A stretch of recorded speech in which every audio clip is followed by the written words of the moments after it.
there is. But we've got to make some tough choices here if we want to reduce our deficit. The president reiterated his proposal to raise taxes on wealthy and remove certain business tax loopholes while cutting spending in the process. But was he able to move the needle today? We're going to take that question to our panel. Chris Krueger is the chief political strategist with MF Global. John Allison is a business professor at Wake Forest University and a member of the Job Creators Alliance. Prior to his current position, he was the chairman and CEO of BB&T. And also with us is CNBC's senior economics reporter Steve Leisman. Thanks to all three of you for joining us. John, let me start with you. You know, when the president talks about corporate jets and raising taxes on billionaires, does that irritate the business community, or do they think he's talking about Warren Buffett and someone wealthier than themselves? I think it definitely irritates the business community. Yeah, I just had an interesting experience. I just got back from a conference of 200 entrepreneurs who collectively have probably created millions of jobs. And it was interesting the issues that they talked about in regards to job creation and the future of the U.S. They had three basic concerns. First, they say the regulatory environment is the worst in all of their careers. We don't have a rule of law, we have rule of regulators, and there's a regulatory attack across almost all business fronts. Secondly, they're very concerned about the debt level, but they're concerned about it in, I think, a deeper level than a lot of people reflect on. You know, we have deficits, but we also have spending out of control as a percentage of GNP. Even if we weren't running the massive deficits, I'd like to think a lot of business leaders would be worried about government's role in the economic system. Okay. In addition, they're very worried about the type of the resolution. Of course, they don't want more taxes, but there's a deeper issue. You know, right now, 5% of the taxpayers are paying 50% of the taxes, and 50% of the taxpayers don't pay income taxes. There's social implications to that to the long term. I think business leaders would actually support across-the-board tax increase. They don't want a tax increase, but they don't like this policy of taxing production. I think they think the whole structure doesn't make a lot of sense. So we need something like a fair tax or a flat tax. Steve, what about this Salamanca survey? I mean, John is telling us about what small business people are thinking about, the debt ceiling issue and the movement to try and bring the deficit down. What did you find in the survey? What's the average voter's view of all of this right now? Well, in the first place, what we found, Bill, is that the views of the public are closer to those of the Republicans, which is that they don't want the debt ceiling raised unless there are spending cuts. That's the first thing. Second thing we found is that the views of independents are hewing a lot more closely to those of Republicans on key economic issues than to Democrats. Typically, we really find independents where you'd expect them in the middle, but on key issues like on the outlook and on who to blame on the economy, there's one right there. For example,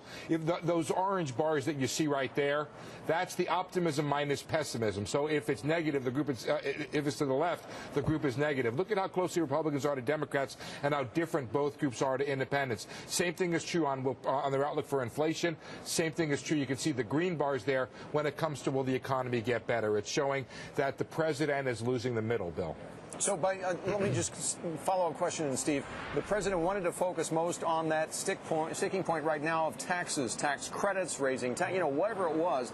You're suggesting that the majority of the people who answered our survey, this is lost on them. It's a non-starter for them. What they're not buying is this idea that there'd be some form of economic catastrophe, even though, by the way, a lot of economists agree with it, if we don't pay our bills. They're saying, we asked them, which one do you worry the most about? And the one they worry more about is raising the debt ceiling without cutting spending. And by the way, I think we loaded the other side of that question. We have a choice as to how we ask it.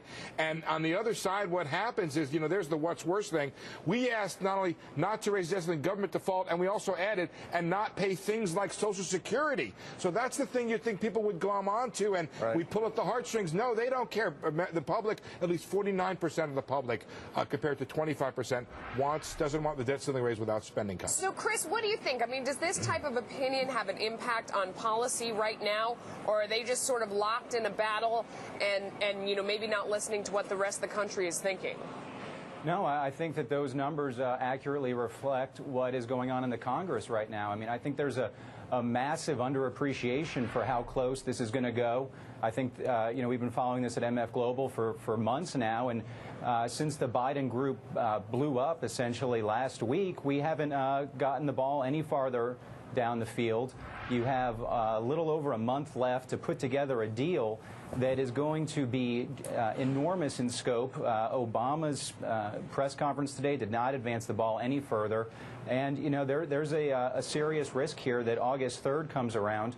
And Congress has not raised the debt ceiling. We believe there's a 40% chance that we could be in that scenario. Guys, can I just jump in real quickly? Yeah, please. Picking up on what he said, I believe there is absolutely no chance they'll be able to write effective legislation for what they're trying to do. I think what they're going to do is scratch out on the back of a soap bar some kind of general deal. But in terms of the amount, how monumental the legislation they need to write in this period of time for what they're talking about, it can't happen. It is ambitious to try keep in mind, too, though, that what they're talking about with this cut $2.4 trillion from the budget, but they're going to do that over 10 years. So you are in a bit of sort of shadow game. The Congress will not pass something that doesn't have that $2.4 trillion figure behind it. Even so, John, you know, both sides say they want to grow jobs and cut the deficit. Can you do both simultaneously? Absolutely think you can. It's been very interesting. We created this huge stimulus program in the Federal Reserve and high unemployment. Those kind of policies actually never have worked. What business leaders are looking for is they want the kind of environment where they can create jobs because they have a feeling of comfort about the future. And that includes a government that's not spending too much money, that's not interfering too much in the economic system. So I actually think we could easily cut government spending and create jobs. And that's actually the history from an economic perspective. It doesn't sound as logical, but the fact is confidence by business leaders enables them to make investments that create jobs. All right. Go ahead, Steve, very quickly. Let's just be clear that a lot of the spending that happened was A, automatic circuit breakers, and B, stimulus designed to help the economy. It was not part of a regular government spending program. A lot of this was emergency spending, and a lot of it runs off. So let's just be clear about why we've had such high levels of government spending over the past couple of years. That's a whole nother debate. We'll do that another time. John Allison, Chris Kruger, thank you. Steve, thanks. We'll see you all later.